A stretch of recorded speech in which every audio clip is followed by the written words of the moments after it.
Hello guys, welcome back to our channel. कैसे हो आप सब? आई होप आप सब बहुत अच्छे होंगे। हम लोग भी बहुत अच्छे हैं। आप लोग को कमेंट करके जरूर बताना कि आप लोग कौन कौन महाकुंभ गया है नहीं गया, और अगर आप में से कोई महाकुंभ नहीं गया है तो हमने उसका पूरा व्लॉग डाल दिया। आप घर बैठे बैठे पूरा महाकुंभ ढूंढ सकते हो, सॉरी घूम सकते हो। और आज हम रेट करने वाले हैं व्हाट द फैक्ट की एक बहुत ही अच्छी वीडियो पे। तो ज्यादा तू तो चल जेंजी है, बट मैं तो मेरे ले लो। हम बचपन में, हमारा बचपन में फोन वगैरह तो होते नहीं थे, केवल और केवल कार्टून्स पे जाते थे। मतलब लिटरली मेरे, अगर कोई मुझसे पूछना कि बचपन क्या था क्या, तो वो केवल और केवल कार्टून्स है। तेरे साथ कुछ हुआ ऐसा? हाँ मतलब एक तो मतलब बहुत ज़्यादा पुराने तो नहीं देखे, बट हाँ हमने ऑलमोस्ट देखे तो हैं। बाकी देखते हैं इसमें हम लोगों ने कौन कौन से देखे हैं, कौन कौन से नहीं। और व्हाट द फैक्ट है ना, बहुत अच्छी वीडियोस बनाई है। मतलब उसने ना सब की वीडियो बनाई कि जो हमारी चाइल्डहुड की मेमोरी थी वो अब आना क्यों बंद हुए हैं। मतलब जो बहुत अच्छे शोज चलते थे, जॉनी टेस्टर, सीक्रेट शो वगैरह, वो सब अब क्यों नहीं आते हैं। तो उसका रीजन हम जानते हैं व्हाट द फैक्ट की वीडियो से। और इसकी ओरिजिनल वीडियो की लिंक आपको हमारे डिस्क्रिप्शन बॉक्स में मिल जाएगी। तो लाइक से सब्सक्राइब करना मत भूलना। विदाउट टाइम वेस्ट स्टार्ट करते हैं वीडियो।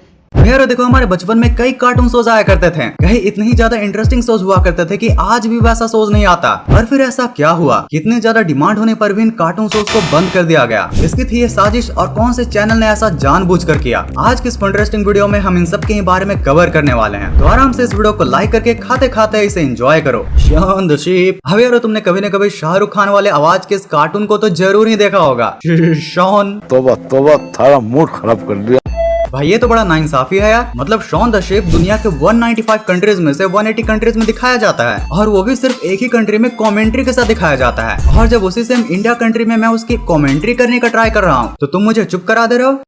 ओके, तो तुम्हें अब तक तो ये पता चल ही गया होगा कि शॉन द शिप एक ऐसा एनिमेशन हुआ करता था जिसको कि क्ले और स्टॉप मोशन के एनिमेशन के साथ बनाया जाता था। पर जितना इंटरेस्टिंग ये फैक्ट है, उससे भी ज्यादा इंटरेस्टिंग शॉन द शिप का बैकग्राउंड है। तो शॉन द शिप को जिन्होंने बनाया वो थे निक पार्क, और अपने कॉलेज के समय से ही वो बहुत ही ज्यादा टैलेंटेड एनिमेटर थे। अब देखो, कोई भी कॉलेज में टिकने के लिए तुम्हें अच्छी अटेंडेंस के साथ बहुत सारे अच्छे अच्छे प्रोजेक्ट्स भी बनाने होते हैं। अब जब हमारे निक चाचू कॉलेज में प्रोजेक्ट बना रहे थे, तो वहीं पर वो पहली बार बनाते हैं वैलेंस एंड ग्रोमिट को। अब आगे चलकर इनका ये शो इतना ज्यादा पॉपुलर हो जाता है कि भाई इसके 5 से भी ज्यादा मूवीज को थिएटर्स में रिलीज किया जाता है। अब इन्हीं में से इनकी 1995 की इनकी third movie a close save में पहली बार शॉन को दिखाया जाता है, जो कि ट्रक से भागा हुआ एक भेड़ होता है। भाई इस मूवी में वैलेंस एंड ग्रोमिट की इतनी बैंड बजाता है कि लोग लिटरली मेन कैरेक्टर्स को छोड़कर इसे देखना चाह रहे थे। आगे चलकर इसकी डिमांड इतनी बढ़ गई कि 5 मार्च 2007 को इसकी स्पेशल एनिमेशन सीरीज को लॉन्च कर दिया गया, जो कि भाई आज उससे भी कहीं ज्यादा पॉपुलर हो चुका है। भाई इस पूरे शो में मुझे शॉन के बाद टिमी बहुत ही ज्यादा पसंद था, छोटा सा नादान सा चिरकुट बच्चा। अब देखो, है तो ये एक फ्रेंच एनिमेशन जो कि ऑगी से भी 1 साल पहले इंडिया में आ गया था। हाँ, पहले निक चैनल और फिर शॉनिक चैनल पर। अब इसकी यूनिक बात तो ये थी कि जब इसको मेन समय पर, लेकिन ये बता, अभी भी इंडिया में आप देख सकते हो स्माइल चैनल पर। वाइल चैनल है, जानवरों की भाषा एक चैनल आता है डीडी पर,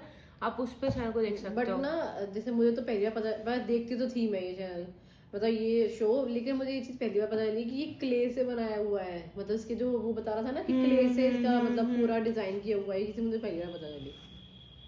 पर दिखाया गया था। लाइक जैसे दिन में मेन कार्टून को दिखाया जाता है, तब तो ये शो खास पॉपुलर नहीं हो रहा था। बट फिर जैसे इसकी टाइमिंग रात और सुबह को की गई, तो सुबह और रात की शांति में बच्चे इसे काफी पसंद करने लगे। और यार इसी की वजह से ये काफी सालों तक इंडिया में चला भी। बट फिर धीरे धीरे 2020 तक नए कार्टून आने की वजह से और इसके सिर्फ 7-7 मिनट के 170 एपिसोड होने की वजह से अनफॉर्चुनेटली इसे वहाँ से भी हटा दिया गया। और आज अगर आप इसे देखना चाहो तो यूट्यूब और नेटफ्लिक्स पर आप इसे देख सकते हो। वैसे यार यूट्यूब से याद आया कि एक ऐसा भी कार्टून हुआ करता था जिसमें यूट्यूब का सस्ता कॉपी स्नूप ट्यूब भी हुआ करता था। और ससुर के नाते नहीं समझे, जॉनी टेस्ट। भाइयों तो इसे 17 सितंबर 2005 को लॉन्च किया गया था। बट इनके मेकर को भी शायद ये कहाँ ही पता होगा कि इन्होंने एक ऐसा कार्टून बना दिया है जिसमें आगे चलकर भर भर कर चीप कॉपीज एंड पैरोडीज को डाला जाएगा।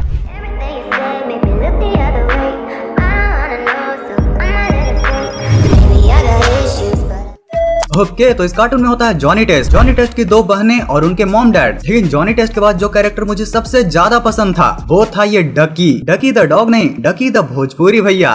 ससुर के नाते भाई इसकी क्या ही डबिंग की गई थी यार। और हमारा फैसला ये है कि हम उस गोलगप्पे के लिए अपनी जान जोखिम में नहीं डाल सकते जिसे सोना और सुजन पसंद है। मतलब ब्लिंग ब्लिंग बॉय को गोलगप्पा बोल दिया। वैसे ये जो ब्लिंग ब्लिंग बॉय था ना, ये भी काफी यूनिक कैरेक्टर था। भाई एक बार तुम जरा इसका एक बार एक्शन सुनो। एक दिन तुम मेरी बनोगी सुजैन। मतलब भाई जब भी मैं इस कैरेक्टर को देखता था ना तो मुझे स्कूल का एक दोस्त याद आता था जो कि पक्का बिग बॉस जैसा ही मटेरियल था। वैसे ब्लिंग ब्लिंग बॉय की चेन भी काफी यूनिक है और यार इस मजेदार कैरेक्टर को वॉइस दिया है प्रसाद बारवे ने, जो कि भाई रियल लाइफ में भी कुछ ऐसे ही दिखते हैं। अब यार जैसे मैंने इनका फेस देखा ना मुझे प्रीतम प्यारे और वो शो याद आ गया। भाई उसमें इन्होंने क्या ही एक्टिंग की है। ये कैरेक्टर इन दोनों ही बहनों पर टोटल लड्डू था, मतलब बॉडी और माइंड दोनों ही के साथ भर गया। तुम्हें पता है कितना फनी होने के बावजूद भी इस शो में इन दोनों बहनों के साथ इसकी बात क्यों नहीं बन पाती थी? क्योंकि भाई सुजैन और मैरी जो कि जॉनी टेस्ट की दोनों बहनें हैं, वो एक्चुअली में शो के क्रिएटर स्कॉट फेलोज के दोनों रियल लाइफ बहनों से इंस्पायर्ड होकर बनाई गई थी। अच्छा तुम्हें याद है ना कि शुरुआत में मैंने बताया था कैसे ये शो पूरा पैरोडी से भरा हुआ है? तो देखो शो में तो तुमने मिस्टर ब्लैक एंड व्हाइट को तो देखा ही होगा, हाँ, जिनका नाम उल्टा होता है और जो कि एजेंट होते हैं। ये दोनों ही कैरेक्टर मेन इन ब्लैक मूवी सीरीज के एजेंट जे एंड एजेंट के की पैरोडी थे। इवन टॉम एंड जेरी के जैसा ही एक एपिसोड में हमारा जॉनी टॉम एंड जॉनी भी बन जाता है। अब पोकेमोन शो के जैसा ही इस कार्टून में टाइनी मोन का भी एक शो आता था जिसमें कि भाई भर भर के पोकेमोन की पैरोडीज की गई थी। यार ये पैरोडीज इस कार्टून को और भी ज्यादा इंटरेस्टिंग बना देती थी। बट यार फिर ऐसा क्या हुआ कि 2006 में कार्टून नेटवर्क इंडिया पर लॉन्च होने के बाद इसे 2014 में बंद कर दिया गया।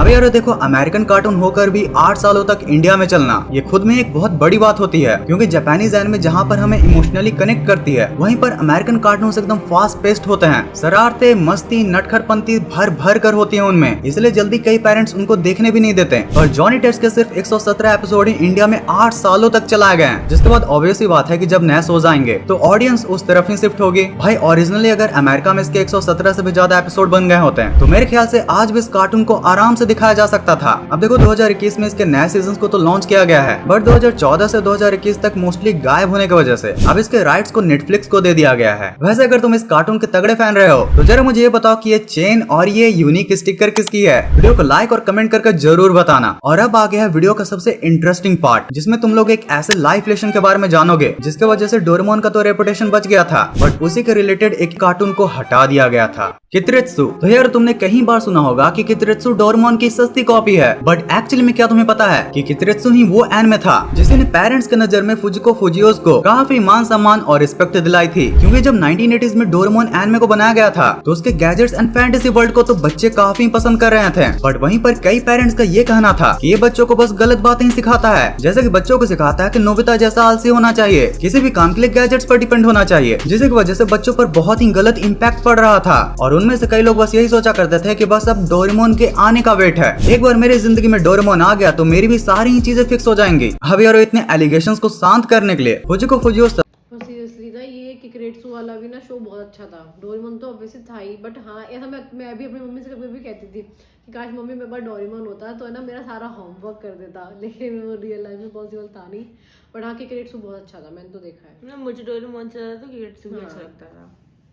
27 मार्च 1988 को एक ऐसे एनिमे को लॉन्च करते हैं जो कि इंटरेस्टिंग के मामले में तो था तो डोरेमोन जैसा ही, लेकिन वो बच्चों को डोरेमोन से भी ज्यादा अच्छी अच्छी बातें सिखाया करता था। जैसे कि इसका जो मेन कैरेक्टर होता है वो बहुत ही ज्यादा हार्ड वर्किंग होता है। अब यार देखो ये पेरेंट्स के बीच में तो पसंद आने लगा, बट यार जापान में ये एनिमे सिर्फ 8 सालों तक ही चल पाई, जिसके बाद फिर जब इसे इंडिया में भी रिलीज किया गया तो स्टार्टिंग से ही बच्चों के बीच में काफी पॉपुलर हो गया और स्टार्टिंग में बच्चों ने इसे काफी सपोर्ट भी किया। बट फिर धीरे धीरे जैसे जैसे इसके एपिसोड्स बढ़े तो फिर एक बहुत बड़ी गड़बड़ हो गई। Doraemon versus Kiteretsu. Yes guys, starting में तो डोरेमोन जैसा होने की वजह से इसको काफी एप्रिशिएट किया जा रहा था, बट फिर जैसे जैसे इसके एपिसोड्स बढ़े लोगों ने इन दोनों को कंपेयर करना स्टार्ट कर दिया। अब देखो किसी ने बहुत ही सही बात बोली है कि किसी चीज की अगर वैल्यू घटानी है तो उस चीज को उससे बड़ी किसी चीज से कंपेयर कर दो। अब देखो कित्रेत्सु था तो बहुत ही बढ़िया शो, बट यार अगर तुम उसे डोरेमोन के साथ कंपेयर करोगे तो एक समय के लिए तो तुम शायद ये बोल सकते हो कि नोबिता उसमें आलसी है और कित्रेत्सु हमारा हार्ड वर्किंग। बट भैया मूवी का क्या, तुम किसी भी डोरेमोन के मूवी को उठाकर देख लो, नोबिता जिस तरीके से अपनी रिस्पॉन्सिबिलिटी को निभाता है मतलब उसके सामने कोई भी नहीं टिक सकता।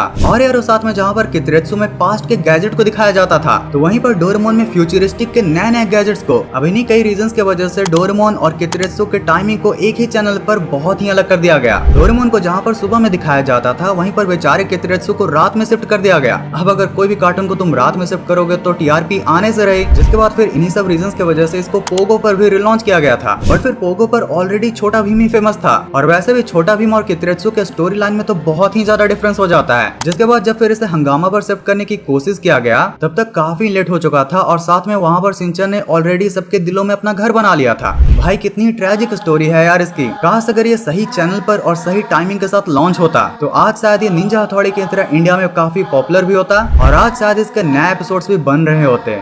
गाइज मुझे ये जितने भी रीजंस दिए ना व्हाट द फैक्ट है वो सारे सही लगे। मतलब ये सारे मेरे फेवरेट कार्टून है। मैं चाहती हूँ कि भाई ये वापस आ जाए। मैं तो अभी भी मतलब बड़ी होके भी बहुत अच्छे से देख सकती हूँ ये कार्टून। मतलब अब तो डोरेमोन देखते हैं, क्योंकि मैं तो बहुत ज़्यादा देखती हूँ। मतलब खाते टाइम में मुझे डोरेमोन चाहिए, मतलब कुछ भी खाना डोरेमोन देख जाती हूँ। बट हाँ, ये क्रिट्सू होता ना तो ये भी बहुत अच्छा कार्टून था। बट हाँ, ये जो उसने रीज़न बताया आई थिंक उसकी वजह से बंद हो गया है। बट हाँ, मे बी शायद कभी रीलॉन्च हो जाए। तो guys that's all for this video. Like share subscribe करना मत भूलना, और हम किस पे नेक्स्ट एड करें वो कमेंट में बताना मत भूलना। Bye guys.